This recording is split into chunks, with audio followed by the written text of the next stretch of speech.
শ্রী শ্রী রামকৃষ্ণ ঠাকুরের পবিত্র জন্মভূমি হল কামারপুকুর, আর শ্রীমা সারদা মায়ের পবিত্র জন্মভূমি হল জয়রামবাটি। আজকে আমাদের গন্তব্য কামারপুকুর এবং জয়রামবাটি। দুর্গাপুর থেকে পার্সোনাল কারে করে আমরা বেরিয়ে পড়লাম জয়রামবাটি কামারপুকুরের উদ্দেশ্যে। দুর্গাপুর ব্যারেজের রাস্তা দিয়ে আমরা এগিয়ে চললাম জয়রামবাটির উদ্দেশ্যে। এখন তোমরা ভিডিওতে যেটা দেখতে পাচ্ছ সেটা হচ্ছে দুর্গাপুর ব্যারেজ। বিষ্ণুপুরের জঙ্গল দিয়ে যাওয়ার সময় রাস্তাটা কিন্তু খুব সুন্দর লাগছিল।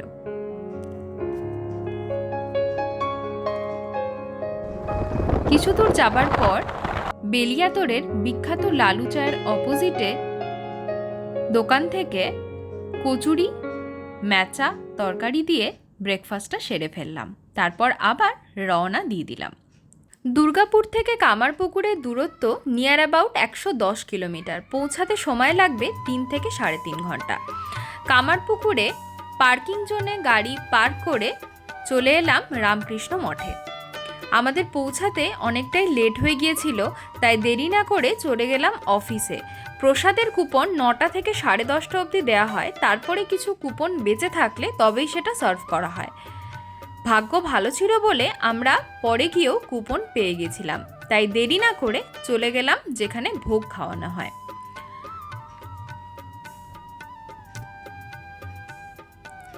এখানে খুবই শুদ্ধ সাত্ত্বিক আহার ভোজন করানো হয় এবং সেটাও খুব সিস্টেমেটিক্যালি। প্রথমেই থালা এবং গ্লাস তোমাকে দিয়ে দেওয়া হবে, তারপরে একে একে ভাত, 2টো তরকারি, ডাল, তার সাথে চাটনি এবং পরমান্ন। খাবার খাওয়ার পর ঠিক নির্দিষ্ট জায়গায় থালা রেখে হাত ধুয়ে তোমাকে বেরিয়ে আসতে হবে। যাই হোক, মন্দিরের ভেতরে ফটোগ্রাফি একদমই অ্যালাউড নয়। এই মঠের ঠিক অপোজিটেই আছে হালদার পুকুর। এখানে গদাধর তার বন্ধুদের সাথে সাঁতার কাটত। আজও এই হালদার পুকুরের স্বচ্ছ জল ভক্তরা ভক্তি ভরে মাথায় ছেটায়।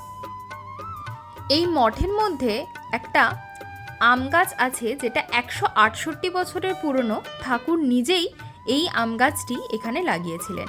এর পাশের গলি দিয়ে কামারপুকুরের দর্শনীয় স্থানগুলো আমরা ঘুরে নিলাম। প্রথমেই আছে লাহা ভবন।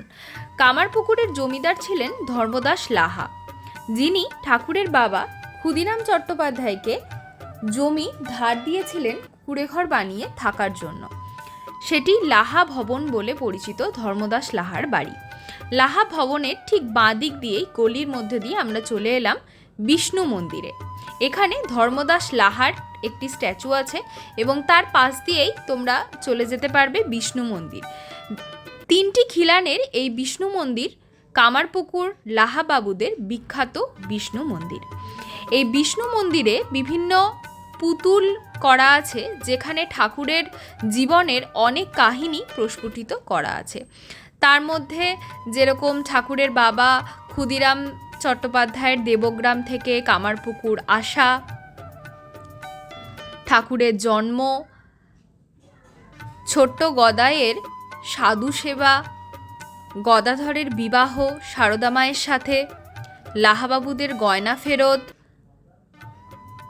ঠাকুরের পৈতে, কংসবধ ইত্যাদি।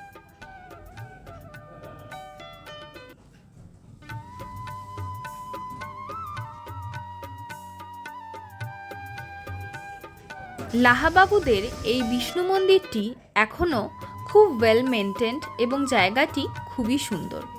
এই বিষ্ণু মন্দির থেকে বেরিয়ে এসে ঠিক বাঁ দিকেই তোমরা দেখতে পাবে দুর্গা মন্দির, লাহাবাবুদের দুর্গা মন্দির। এই দুর্গা মন্দিরে এখনও সার্বজনীন দুর্গোৎসব পালিত হয় প্রত্যেক বছর এবং ভেতরে দুর্গা ঠাকুরের কাঠামোটি রাখা রয়েছে। এই মন্দিরটিও অত্যন্ত সুসজ্জিত। এই দুর্গা মন্দিরের ঠিক অপোজিটেই আছে লাহাবাবুদের পাঠশালা। এই পাঠশালায় গদাধর 5 বছর অবধি পড়াশোনা করতেন। ঠাকুর পড়াশোনা করতে করতে ধ্যানমগ্ন হয়ে পড়তেন। এই পাঠশালার ঠিক অপোজিটেই রাস মন্দির এবং রাস মন্দিরের পাশে আছে পার্বতীনাথ শিবের মন্দির।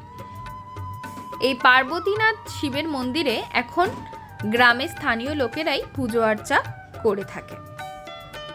এখান থেকে কিছু দূর এগিয়ে গিয়েই আছে গোপেশ্বর শিব মন্দির। এই গোপেশ্বর শিব মন্দিরের একটি কাহিনী আছে। যখন ঠাকুর উন্মত্ত হয়ে দক্ষিণেশ্বরে ধ্যানমগ্ন হয়ে পড়েছিলেন, তখন ঠাকুরের মা চন্দ্রামণি দেবী এই গোপেশ্বর শিব মন্দিরেই হত্যে দিয়ে কিন্তু পড়েছিলেন। এই গোপেশ্বর শিব মন্দিরের ঠিক পাশেই আছে ভারত বিখ্যাত কামারপুকুর। কামারপুকুরের জলের স্বচ্ছতা সত্যি অসাধারণ। সেখান থেকে বেরিয়ে কিছু দূর গিয়েই পড়বে ঠাকুরের ভিক্ষা মায়ের মানে ধনী মাতার মন্দির। এটি হলো ধনী মাতার মন্দির। ধনী মাতার মন্দির থেকে বেরিয়ে আমরা চলে গেলাম পাইন কুঠিরে। এখানে পাইন কুঠির আছে এবং শোনা যায় যে এখনও পাইন কুঠিরে সেখানের বংশধররা বসবাস করেন। এই পাইন কুঠিরের মধ্যেই ঠিক অপোজিটেই আছে নাট্যমঞ্চ। এই নাট্যমঞ্চে ঠাকুর শিব সেজে ধ্যান করতেন। এখনও পাইন কুঠিরে পাইনের বংশধররা থাকেন। এর অপোজিটেই যেটা তোমরা দেখতে পাচ্ছ সেটাই হলো শ্রীরামকৃষ্ণ নাট্য স্মৃতি মঞ্চ। খুব সুন্দরভাবে জায়গাটা সুসজ্জিত, সাজানো এবং গোছানো।